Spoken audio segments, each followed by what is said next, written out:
And of course, the only lady in the panel today, I have a privilege to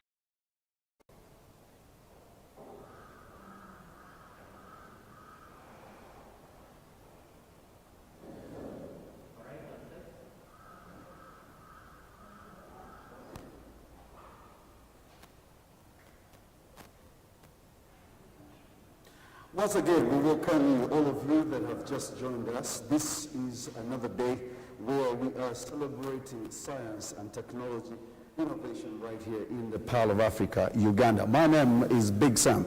Along the series of activities that we have in this week, where we are celebrating the National Science Week, today we are here to discuss a lot to do with the agro business. And of course, today we have professors, doctors who are here to walk us through this wonderful session so that you know exactly what is happening. Ladies and gentlemen, today I have the privilege of introducing Professor Justice, who is right here who is the Director of Corporate Service, National Agricultural Research Organization, and that's NARO. Welcome, sir. Thank you, sir. And of course, we'll have the pleasure of introducing to you Mr. Umar Lule Sonko, the Director of Operations Research and Development, which is PIBID. That is going to be BIRDC, which is a presidential initiative on banana industrial development. And of course, going to be Banana Industrial Research and Industrial Development Center. And of course, the only lady in the panel today, I have a privilege to introduce to you Dr. Margaret Simon Kohra. And of course, this doctor is a very special one because she is a specialist in all vaccines that you need to know, but also a senior lecturer and a research right here at Culver. Thank you for joining us. This day, amongst all the activities that we have as we celebrate this week, we have series of activities that have been running up. And of course, we have the role of the pathogens economy in the national socio-economic transformation that happened earlier in the week. Lots of other series of activities that have been running through. But I have a pleasure of making you understand that today, the role of the agro-security economy in the national socio-economic transformation, that's what we're going to be tackling. And of course, these people have got all the information that you have. I want to start from my far right. I want to ask this gentleman to actually tell us what is the role of the agro-security kind of sector in this transformation of the national socio-economic transformation. Yes, sir. Thank you, Sam. Introduced me. My name is Justice Rutaisire. I'm coming from the National Agricultural Research Organization, where I work as Director of Corporate Services. Mr. Moderator, as you know, agriculture is an important sector of our economy. Yes. We are already doing well in terms of what we produce for our own consumption and also for export. But we can do better if we employ science, technology, and innovations to increase productivity, increase production of existing commodities that we produce, and also increase the range of new ones, non-traditional exports based on agriculture. We have an opportunity for embracing technology in the value addition.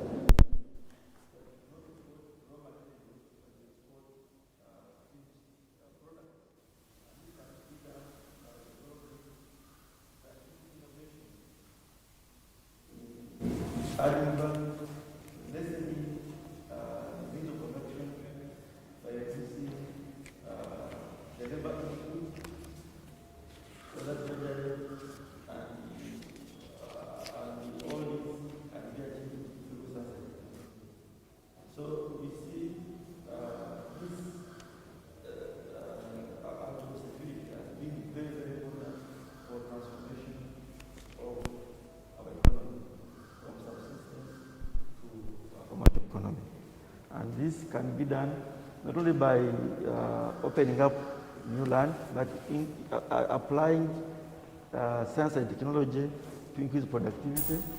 And also this should go alongside with securing markets for our goods from agriculture. So I see this as actually core to transformation of our economy. Fortunately, we have been at it. We have technology on the shelf. We have products.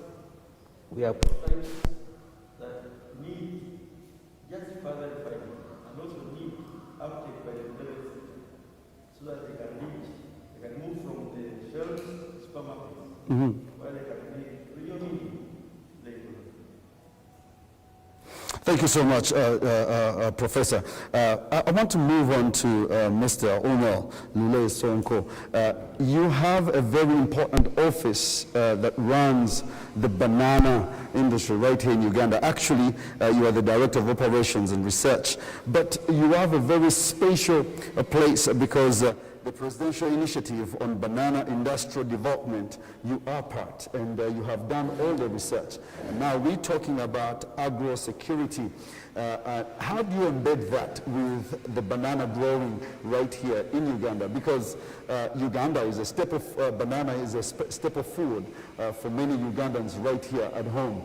I don't know how you can embed that, please. Thank you, Mr. Moderator. Now, agro-security, as we know it, food security is a great thing in agro-security, and it encompasses access to the food. It also involves the safety of the food. And this, as we know, a lot of people consume bananas, as well as many people have their livelihood on banana through growing. So, first of all, as the previous speakers talked about, we have to increase the productivity. But also now, if we are going to look for markets, we have to have safe foods. So, if we are going to look for markets, the quality of what we are producing has to be accepted. Because we are looking at local markets, we are looking at regional markets as well as international markets. That's where our local farmers, who are the main people who produce these crops, or bananas in that case, will have a transformation. And once, since they are the largest part of the communities form the largest part of agriculture, if we are to transform this economy, we have to go down to the communities. And this has to be through agricultural security, whereby it taps into science, technology, and innovation. We are looking at the banana, we are looking at the value chain, whereby we focus from production up to the consumer. You have to look at production in terms of productivity, increasing the productivity. But when you increase, because they have been growing bananas for a long time, but the soil is degrading. So how does science, technology, and innovation help in such circumstances? You will say you need to use fertilizers, but first, science has to come in to know the nutrition status of the soil, so that you know what are you going to apply, what is the deficient. Because if you just apply anyhow, first of all, we are looking at sustainable agriculture. You may apply something which is more, and then it will lead to depletion or to spoiling of the environment. So we look at the nutrition status of the soil, and then we advise accordingly to what exactly has to be applied. And that science, technology, and innovation has a role. Apart from that, even we are seeing climate change, whereby we need to have crops or to have seeds which are resistant or are adaptive to the climate change. And this has to be done by innovations in science and technology. Then we move on. After the productivity has increased, what happens? Because if there is no good handling, we will see that some of the produce will go to waste, and people will be discouraged, the farmers will be discouraged from planting more. So here we look at post-harvest handling, and for the case of banana, we are even for the productivity, because there is rain-fed agriculture, we are looking into coming away from rain-fed agriculture and using irrigation, whereby we've set up demos and we train farmers in using what? Irrigation. And that is, the irrigation comes in as a whole technology from the science, technology and innovation services. Then after the productivity, we move on to dry, because if something is not preserved in terms of shelf life, Yes.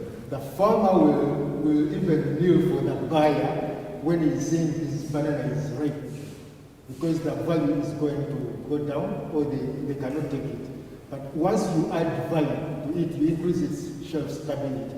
That is called primary processing. And in that way, our model, we are looking at empowering the farmers by forming community processing units, whereby they can dry the bananas. If the price that is prevailing is not okay for them, they can keep the chips. In that way, they have some power over their produce. When the prices are right, then they can sell off the bananas, instead of leaving them to rot in the garden. However, we are also looking at impacting on the economy in ways that we increase the export earnings through diversification. So the chips, in terms of flour, we need to have the quality, because the international markets will not accept products which are substandard. And that's where innovation comes in, as well as research. In terms of a case in point, we saw that maize in Ghana was rejected in Kenya because of aflatoxins. That is a safety issue. So that will discourage it, but the science, technology, and innovation comes in terms of improving the quality, securing the quality that is needed. Even before we export, we need to see that the products meet the international standards. And that is the model we operate in, whereby the research works with the farmers, because the farmers may not have the technical ability to see the quality that is maintained. But if they work along with the science, technology, and innovators, then they are helped, they are worked through to see that they produce quality products. And that is primary production in terms of drying. Okay. But then we need also to diversify. You can see we are exporting a lot of coffee. But if we are looking at the value chain in its entirety, then we would look at also primary production. After you've dried, what other products can you make out of it? Because now, like for the banana flour, you can make confectionery. Also, the banana, through research, you can get starch. We are importing a lot of starch into the country. And we have a lot of starch crops here. We have the banana, we have the cassava, we have the maize. But do we have that technology? Have we applied that technology to do the starch extraction here, so that we limit on the importation of starch from elsewhere? We have some pharmaceuticals that are coming up, but they need that starch, which would be produced if we embrace the technology and innovations in our country. We would be able to produce the starch from here, and then we limit on the foreign exchange that it goes out to in the international market. And then the diversification also, because here we look at preferences. In security, food security, there is also the nutritional balance, the nutritional safety. You can, let me say, you can consume maize, but you need also the protein. You need a balanced diet for wellness. So you need to, for the diversified products, we look, technology and science, technology, and innovation comes in to give you a product that also meets the nutritional quality of the community. And then it also promotes their health being. And when people are healthy, then the workforce is healthy and they contribute to the economy. Right, that's wonderful. There's something I want you to note, know in future or going forward. I want you to make a mention of that because you keep on mentioning about a crop value chain, and someone seated right there might not understand what is crop value chain. But let me pause it for now. I want to go to Dr. Margaret Simon. Dr. Margaret Simon is a researcher and, of course, a lecturer right here at Covert, and she is so much into vaccines and stuff. Now, I want you to embed and tell us how your research and being an expert in vaccines comes into play with agro-security. Thank you very much, Mr. Moderator. Actually, that question is very pertinent at this time because we lose a lot of money due to different aspects of health, production, and productivity. So that means that if we could control diseases, that means if we are able to diagnose these diseases and then able to make vaccines so that we can control the diseases that are found in our environment, in our animals, then we shall be able, one, to have healthy animals, and we shall increase on productivity, and we shall have safe food. In this case, what I mean is that farmers lose a lot of revenue, and they use a lot of money to treat animals. For example, the ticks and the tick-borne diseases. These have become a problem in the livestock, especially in cattle, and sometimes also in the small ruminants, that is the goats and the sheep. So that if farmers could have a way of reducing on the use of these chemicals in the animals, it would go a long way to actually for them to improve in their production. In other words, they would be able to keep animals of high grade that would give them more milk. And also, they would be able to keep animals that would increase on the meat. In this way, this money will be saved. So that means that, as he said, that I am working on the vaccines. I have been in this field for some time, and I've been working on a vaccine that looks at ticks, to control ticks.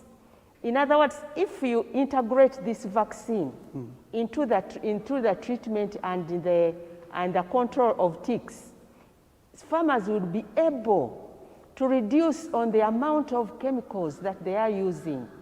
And remember that since ticks are living, they are living, they tend to become resistant to some of these chemicals that are used. But if you use a vaccine, then you are likely to knock out these ticks that have become resistant. That means you have reduced on the problem of resistance, and you have increased on the production or the productivity of the animal, and then you have reduced on the amount of chemicals that is being used. At the same time, you'll have prevented some of the diseases that are carried by the ticks. So that means by this agro-security, that means that if we use the knowledge, technology, and innovation, then we shall be able to innovate tools that are going to help in the reduction of these diseases, tools that will help in the reduction of use of chemicals, and then at the same time, we are going to allow our farmers to keep animals that would normally have not been, they would have not been able to keep. For example, there are women in the villages or communities in the villages. Many times they have little land, like in my place there, most people have very little land. But if they could have a high producing animal or cattle or cow, that like 1 or 2 cows that they could keep intensively using the technology of the vaccine, it will help them to keep high grade animals so that these animals don't die. They will be able to get milk. First of all, they will use even the waste matter for energy. They can make biogas. So that means instead of cutting wood and depleting our environment, they will be using this biogas. And then at the same time, there will be technologies like the stoves. Maybe people will innovate stoves that can use this biogas in the villages. So this will help in the energy conservation and energy utilization. At the same time, they can use the waste products to fertilize the soils, because these days there are technologies and knowledge, there is knowledge of usage of indigenous organisms, which enhance the fertility of the soil. Instead of having manure for a month or 3 weeks, it will be, you'll have manure within 3 days by using indigenous organisms. So in other words, knowledge, technology, and innovation is very pertinent at this time, and it definitely, if used and utilized, in other words, if the communities can utilize these innovations, definitely they will improve, the livelihoods will improve in the livestock sector. Not only that, but even in the control of the diseases of the animals, like these transboundary diseases, foot and mouth disease. If we can produce the vaccines locally in our own environment, utilizing the strains that are found within the local environment, that means we shall be able to control these diseases, and the country will be able to export beef to other countries. And at the same time, also in poultry, if these vaccines can be produced, or if these vaccines can be produced, then definitely we shall have more birds, people will be able to keep more chicken, and you know that in the villages there are chicken, even children, young children can keep chicken. So that means these young children will be mentored. They will know, they will love to work, because they know that if they keep a chicken, they are able to get some money, which maybe can improve their livelihood, and they go to school. So therefore, I believe that science, knowledge, science and technology and innovation is very pertinent at this time of our life. Thank you very much, Dr. Simon. I want to go to you because Professor Rutaisire, you double in crop value chain and as well as animal value chain.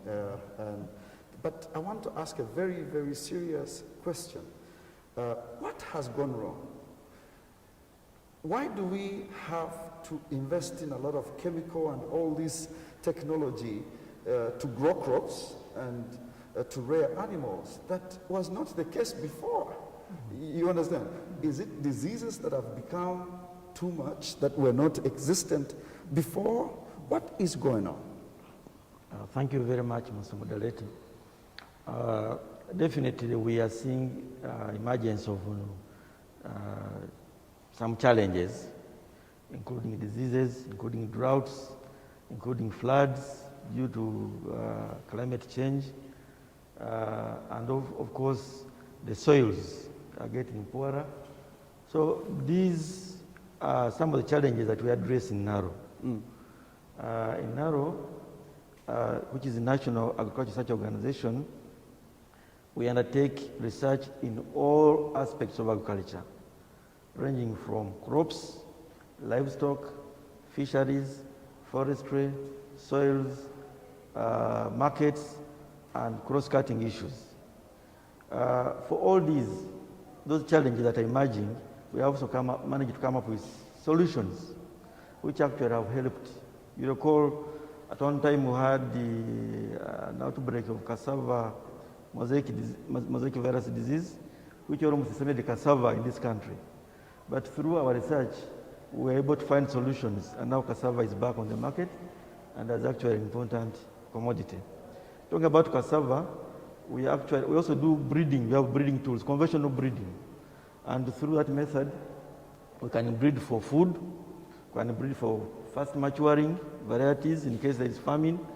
We can breed for drought tolerance, and those varieties are available. Now recently we are breeding cassava varieties for brewery. We actually have an MOU with brewery companies. That way we're supporting industry. We also breed for starch content. And we do this for several other crops. We have beans. We have beans that are fortified with vitamin A and zinc. So that instead of taking tablets of zinc and vitamin A, especially for children and pregnant mothers, they can just take the beans. This we're also doing for other commodities like banana. So we also have we have tried to address challenges like my colleague Dr. Simon talked about in the livestock sector. We are looking at the entire livestock sector, looking at mainly three components. The genetics, having animals that can improve what the farmer gets through increased productivity. If it is beef, you can get 300 kilograms within 24 months, as opposed to where you can get after 6 years, you have a cow total live weight less than 300. We are looking at milk productivity, and for this, we have been selectively breeding for them. We are also going forward using tools, what we call modern tools, to multiply these animals, so using in vitro fertilization and embryo transfer, where instead of crossing, you can take an embryo which is 100% of the type of cow you want, or goat, and you get 100% of that. These technologies are available with us. We're also looking at the nutrition. Because as you know, Mr. Moderator, this country will get a lot of rainfall. But when you get a dry spell, for just within 3 months, animals are dying already. There's no forage, there's no pastures, there's no water. So we are coming up with a method of preserving fodder through hay and silage that you can feed your animals throughout the year and they don't lose condition. We breed varieties for pasture grasses, several of them for different ecological zones, ranging from highlands, lowlands, even dry cattle corridor, and somewhat dry areas like Karamoja. We have those grasses. In terms of health, we have, but apart from the grasses, we have also other formulations, what you call total mix rations, that a farmer can use even in an urban or peri-urban setup to increase productivity. We have, in terms of health, we have also come up with our own type of antique vaccine. So we are going to provide a variety to Ugandans. Market is going to produce, and NARO is going to produce. Actually, NARO is going to do national geographical trials of this vaccine before the end of this year. This is antique. We also have got significant progress on foot and mouth disease vaccine. Very soon also we'll be launching it. And the African swine fever and Newcastle disease. These are vaccines that were almost launched, but we can tell you that we'll be launching one against antique before the end of this year. That's on the livestock. But also alongside that, you know, livestock have feed from crops, so they are interrelated. Yes. And we know, as my colleague said here, that there is a problem of aflatoxin, which affects our grains for export and also for consumption. We don't want to consume those aflatoxins because they are dangerous, they are cancer-causing or carcinogenic. So we have developed a technology that you can apply on the soil using microorganisms which will compete with the pathogenic one, with the bad one. And then, because they outcompete the bad one, the crop that will be grown will be free of these mycotoxins. This is just on the soil? On the soil. We just put on the carrier, which is sorghum, spread on the soil, and when you plant, your maize will be free from these toxins. And this is called AflaSafe technology. AflaSafe has already been tested. We are now building a factory to commercialize it. So developed from here? Yes, here in Naro. You just have to visit Naro. By the end of, by next year, you can go and just buy 10 kilograms and you spread it on your acre of land and you forget about the mycotoxins and the aflatoxins. Just by identifying a strain that outcompetes the bad mycotoxin causing fungi. Then when it comes to breeding for resistance, breeding for productivity, in all aspects, in coffee, you know, one time we had coffee disease. Now we have coffee disease resisting varieties and better yielding varieties at our Coffee Research Institute. We have also added value on coffee that you can get products from coffee, including those that treat various conditions. You can get yogurt, you can get caffeine. You want to extract caffeine as a pharmaceutical product, and also the agronomic practices that can give you as a package. In terms of soil, we talked about the chemicals that people are consuming. We are aware of that, that in this country, farmers can spray tomatoes and then take them to the market. When you see tomato covered with that white substance, it's not powder, it's actually dithen or the other mancos de banderas. So we have come up with biofertilizers, which you apply in the soil. One of them is bionic force, which can mobilize nitrogen from the soil and also from the atmosphere. That one is available and has been already registered with MAIF, given temporary registration. We're also evaluating for registration other products like BTK, FAW against the fall armyworm. You know the fall armyworm on maize, devastates maize. We're also coming up with BS, biopesticides, which will control most of the fungal diseases and bacterial diseases that farmers spray against on tomatoes. So if you use these products, then you can get a safe tomato. Then you can enjoy your salads without being worried that you are actually contaminating yourself.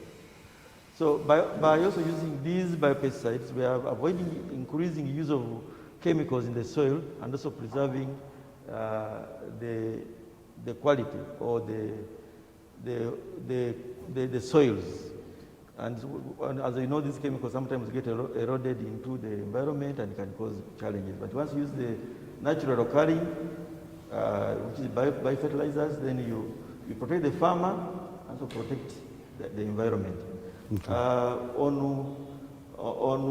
other commodities that we're introducing, like avocado. Avocado is a good commodity for export, and actually it can bring in lots of money for this country. And we are out there and taking research. We are producing planting materials at our Forest Research Institute at Kifu. We're also going into oil extraction of the avocado. So we're not exporting the avocado fruits. Yes, we can export avocado fruits, but also export avocado oil. Wow. And then the byproducts can be used for making animal feeds. We have a lot of other technologies on oil crops, on sunflower, which are with high oil content, on oil palm, and all ranges of crops. We are also having, as you know, a lot of breakthroughs in fisheries and promoting aquaculture. We have fast-growing species of tilapia, of catfish, and also have introduced cage culture. We also mapped out breeding sites for fish in the aquatic ecosystem so that we can be able to sustain our export of fish. So we are looking at harnessing the aquatic and the terrestrial resources that we have in this country to increase food production and productivity so that we are not hungry and you have excess for export and bring in money to this country. And I can tell you, some of the leading exports in the near future are going to come from agriculture.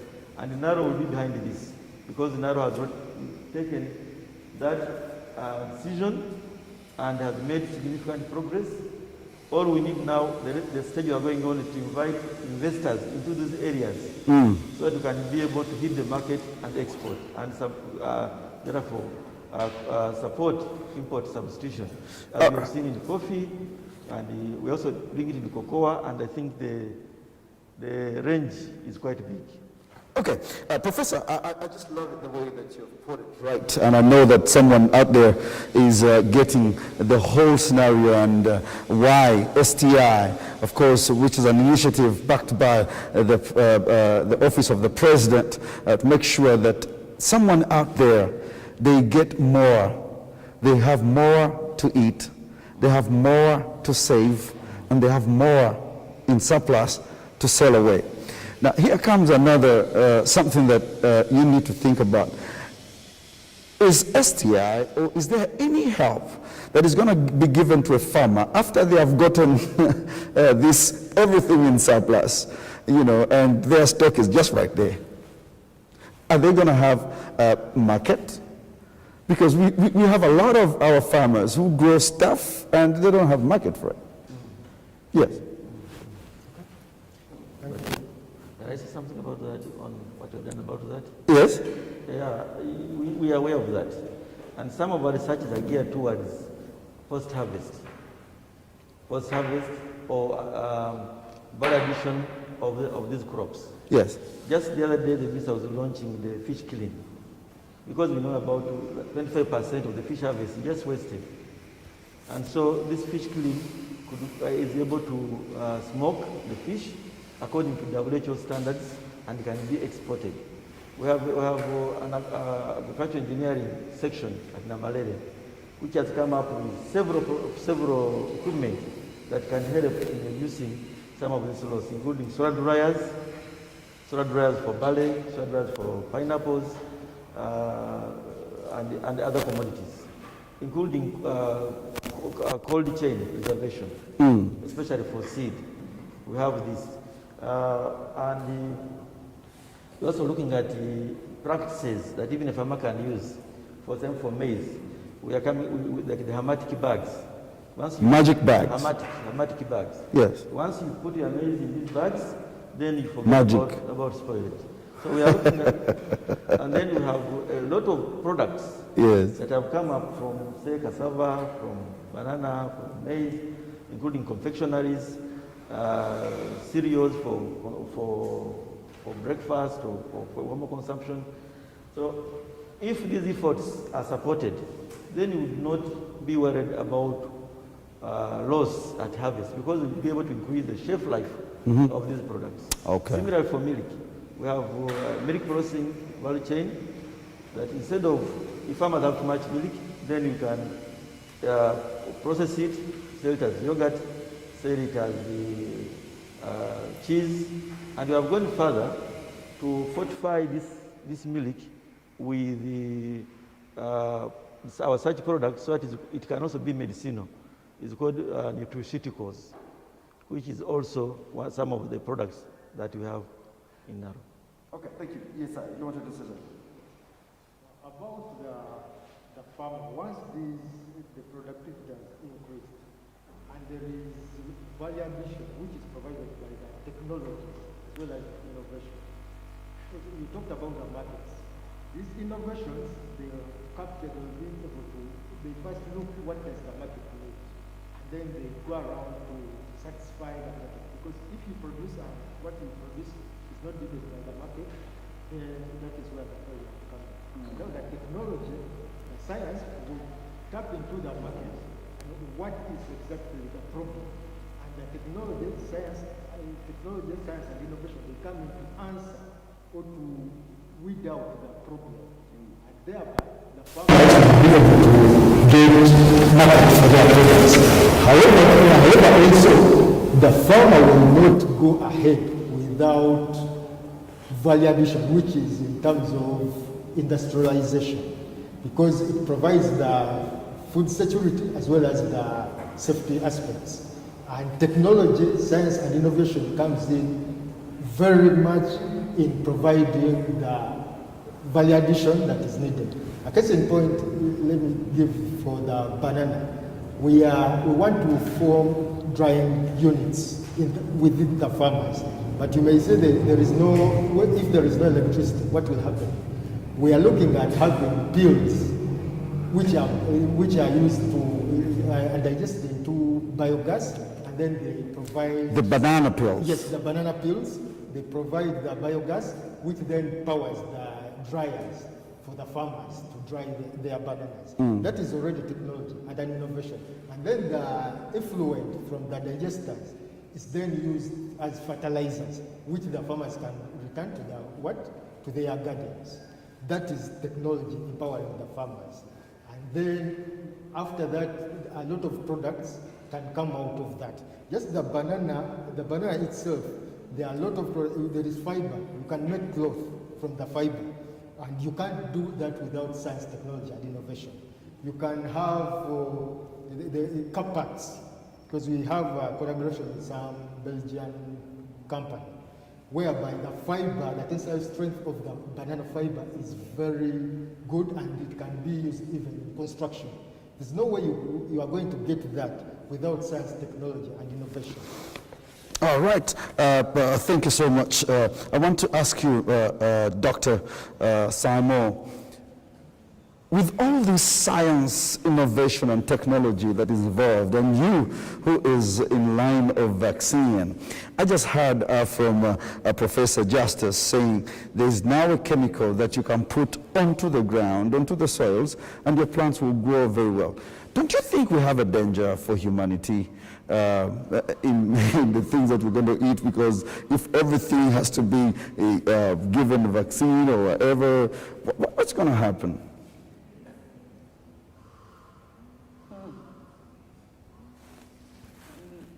I know that these vaccines and these chemicals which they are talking about, before they are applied, they are first of all tested to see that they are safe. For humanity. For humanity, yes, they are safe for the animal and also safe for the human, the one that is going to eat the meat or the products of the animal. Yes, so definitely there is a lot of research that goes into developing these products. And there is a lot of testing, because among the many things that are tested for is safety and purity, safety, to see that these products that are being produced, whether it is a vaccine or it is a chemical which is going to be put on the soil, first of all, it is safe for the person who is going to apply it. Then it is safe in the animal into which it is going to be applied. And then it is safe into the soil, into which, so that the crop that come out, or the products that come out of the animal, like milk, eggs, meat or beef, is safe for eating. So therefore, I believe these products will be safe. In fact, they will help us. First of all, the environment will be, they will sort of keep the environment clean and safe. They are not, they will definitely, I don't think that the human being has a problem with that. Thank you so much. Now there's Professor, there's a farmer right deep down in the village. How would you make sure that all these innovations, all this technology that has come up, how will that farmer get to know and use that advance? Because Uganda does not only end in Kampala. You know, what is the plan that some farmer out there in Nakapiripiti, somewhere down at the farthest point of Uganda, they are also going to benefit from this initiative of SCT, this initiative that we are carrying on? Thank you very much, Mr. Moderator. Before I answer that, just allow me to supplement what my Yes, sir. Yes, sir. science technology involves investigations, analysis, and weighing out the issue of safety and biosecurity. So when we apply a product, like we talked about the soil, we actually not a chemical. We are using what we call biocontrol. We are introducing another organisms which will outcompete the bad one. So we are not actually introducing anything hazardous to the environment. To the contrary, we are trying to maintain the constitution and of the soils and making sure that they are safe. We are not altering the soil, altering it, you know. But also, science and technology has been applied, whether we know it. Oh, you don't know. Or we don't know. And innovations, they are not a preserve of us in Kampala. People there are innovating. When you take milk, they call it yogurt, but there is another. Traditionally, you can make milk, which is called different languages, but they use also bacteria, good bacteria. You know, there are bad bacteria and good bacteria. So good bacteria are put in milk to make it into a form that is almost like yogurt, and is good for human beings. That is done traditionally. So that's biotechnology. That is technology. That is, and the aroma of that milk can be changed, even for other products. So there is a lot of technology. And so, coming to your question, what we need to do is to identify these technologies, evaluate them, and make them available to that farm. Now, what we do now, we are decentralized. We have 9 zonal agricultural research institutes. Every ecological zone of this country is represented. We talked of a farmer in Nakapiripirit. We have an institute at Nabuin in Nabilatuku. So a farmer in Nakapiripirit, a farmer in Napak, a farmer in Moroto, a farmer in Abim can go and get technologies from that institute. And this institute has got a network, it works down and I've got open days, and so we're able to reach farmers that way. But also I'm talking about that region, but all regions.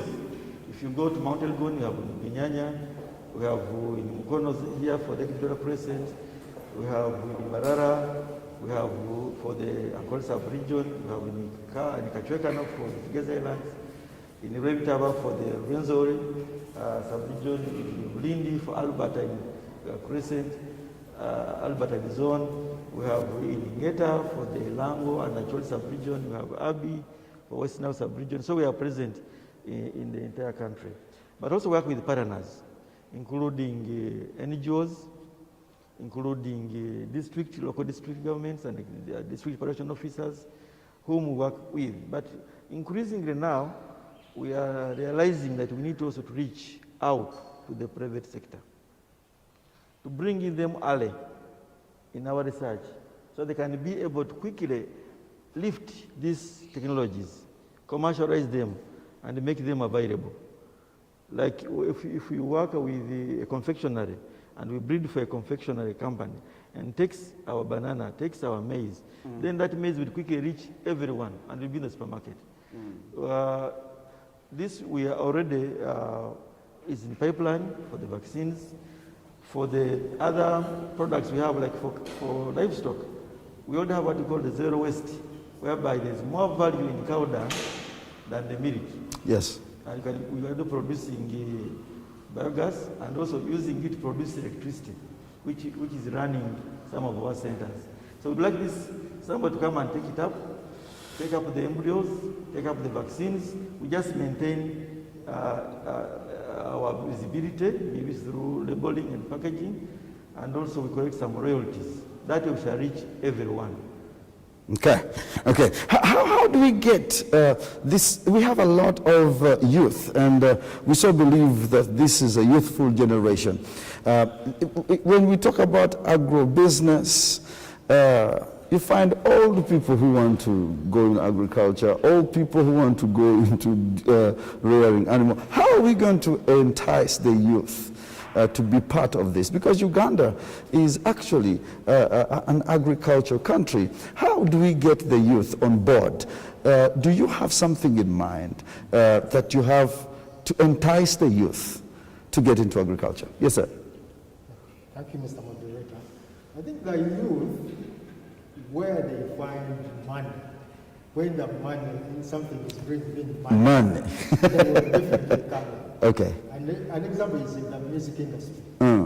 Many youth are going into the music industry because they think they can earn a living from quick money. Yes. So with the agro-security and innovation, when they come in, and then they preserve, then you have more productivity, because what is scaring the youth is the uncertainty of the agriculture.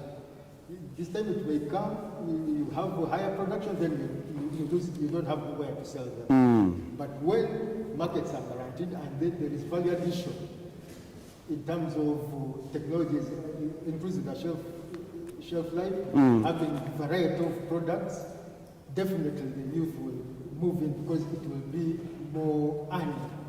And then they will be sure of the future. When I do this, then I add the value to it. Let me give you an example of of tomatoes. Tomatoes, you grow them, but then they bring them to sell to the market. However, there are very many things you can get out of the tomatoes. Tomato paste, and even the high value, what we talk about the nutraceuticals. Because food is also medicine. You can consume food as a medicine. Those are the high end. And it's only science, technology, and innovation that can bring in we have the raw materials, but we need in that high end to produce high end, and then the farmer will get more money. Because if I'm just going to buy the tomato to eat, there's no way I can pay the farmer the equivalent of someone who's going to use it as a medicine.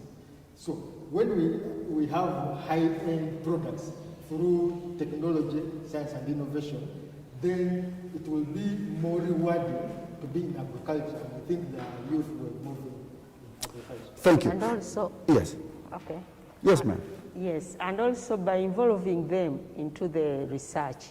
For example, if like the way they are now, we have this exhibition. Yes. If you involve the youths, if say for example in competition, like the way they are going competitions, and also if you involve the youths in the curriculum, say if there is a change of curriculum, so that the you youths, get it right there from right the grassroots. from the beginning, right from primary, this or nursery, these children learn to think and innovate. You'll find that they'll have the interest to participate in the research, in the innovations, in the technologies, so that by the time they grow up, they will definitely be involved, because we involve them in our researches. They are the people that you bring them in, you mentor them. Some of them do their projects in these researches, and therefore they become interested. And so that's how they will participate, because we are developing for the future. Now if this initiative goes ahead, and of course it's already moving on, and we have our own chemicals that we are producing actually for the betterment of our farmers out there, are we going to translate them? Are we going to make a way of making our people understand in the local languages that this is used like this is used like this? Because I have seen a lot of farmers down there who apply wrongly the chemicals they have onto their crops, and they don't get the yield they're supposed to have. So that means we will have a team of you go to the village every day to teach them. But if they can read in their local languages, they will understand. Is there any initiative like that, sir? Thank you very much. Just as my colleague has said, we need to involve the youth. Fortunately, the youth have got the education. Most of the youth can read and can write. And we are starting out with what we call incubation centers, where we bring the youth, and they go through technology, they're incubated, and they go with the product or make a living out of it. Now, when these youth go back to the villages, they become the lead farmers. And not every farmer needs to read about on the label of say put so many mils or on so much water, because they know that there is a lead farmer who demonstrates maybe use this kind of container, put in this, apply like this, they will be able to adopt the technology even without going to school. Okay. So involving the youth is very important. Okay. Now, in that, of course, we also work with what we call the local city businesses, whereby there is a cluster of farmers, and they have got somebody within them, in their own locality, who speaks their own language, and who is able to educate them on these new technologies. And he's also a farmer, and they can see his or her yields, and so they are able to learn using the farmer-to-farmer uptake pathways. But of course, we are not the only players in this.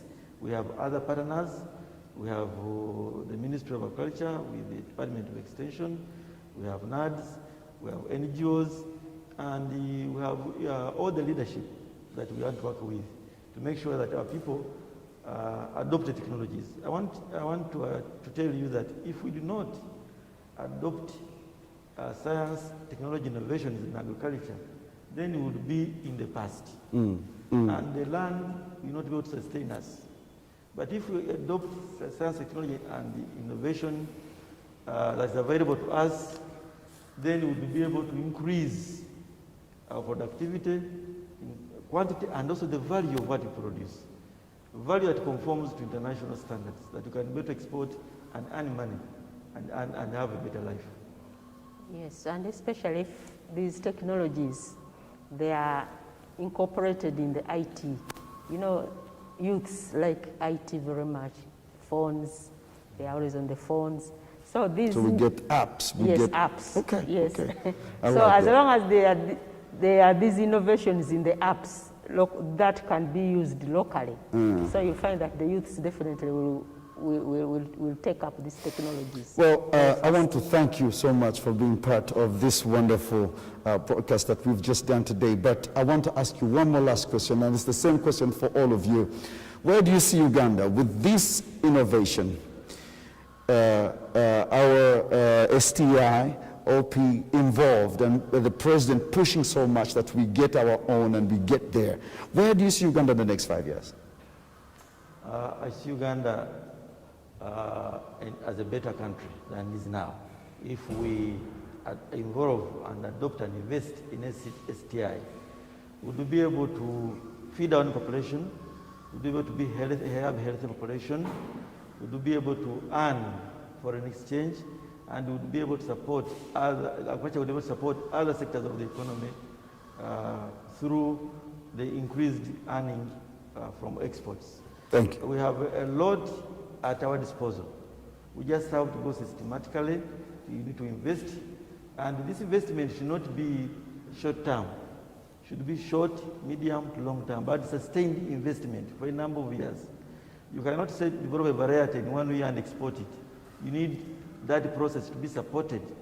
But I see that it would be actually talking about middle income status. Yes, we'll be able to achieve it and even beyond. So I see a lot of good future if we adopt and apply technologies that are available to us and support consistently science, technology, and innovation. Thank you so much. Yes, sir, in your last one. Yeah. Most of the population, our goal is to transform from peasant to middle income status, which means most of our population is in peasantry. And science, it's only science, technology, and innovation that can uplift, can transform the peasants. And that's where I'm saying once there is sustained efforts in the science, technology, and innovation and focused, then we shall realize our goal of transforming peasantry, our peasantry population into middle income. And with that, the sky will be that because agriculture is held by most population, and all the solutions, all the challenges can be answered by science, technology, and innovation. Thank you. In your last words, ma'am. In the next 5 years, I see the youth embracing this science, technology, and innovation. First, in the digital, Secondly, they are the ones that are going to move agriculture forward, because they are going to actually embrace keeping of the animals, keeping animals, livestock, and growing crops, because they are the next ones. So they have to come on board, and I see Uganda moving forward. Thank you so much, and of course I want to commend that you've done a great job, and I know someone out there has picked up something. Now, for those of you that have been with us from the start, I want to remind you that when we are celebrating the National Science Week, as it started a few days ago, we are going to end it on the 10th right there at Kololo Grounds, where the President is going to be the chief guest, and of course we will be awarding those people that would have come out as winners for this year's. Remember, we have categories like pathogen economy, engineering, mobility economy, beauty and apparel. We have digital economy, agro-security, and many other awards that are going to be given away. Now, this is more than just money. This is going to get someone started. The President is making sure that we get our own inventors, our own people to do our own things right from here, and of course encourage all of you to support this initiative. There's going to be an exhibition that is going to be on Kololo Ground, and of course for those of you that can't be there, it's going to be on all social media platforms and many television networks, but for those that would access Kololo Ground, we're going to be seeing a lot of innovations that have been done by very many Ugandans. I want to thank the initiative from the Office of the President. Thank you so very much for engineering this and making sure that it goes to another level. There's lots of partners that have come together to make sure that this happens, and of course I can't rule out the involvement of universities right here in Uganda that have made it possible that we have this. It's starting for the first year today in this country, but it's going to go on for all the other years, where we encourage all other innovators throughout the year so that they come and compete, and we support our very own. Who knows that we might have the best of the best coming to you. Thank you very much for joining me. My name is Big Sam, of course, signing out. I wish you a wonderful week. Keep on voting for your wonderful people, the people that we have given you right on your screens, and you know they're competing for this money. But not only, don't look at them having that money to take home. We want to build a better Uganda, and it starts with you voting. Come the 10th of this wonderful month, next week, we'll be celebrating Kick Our Up, and of course we enjoy the moment. God bless you. Bye-bye.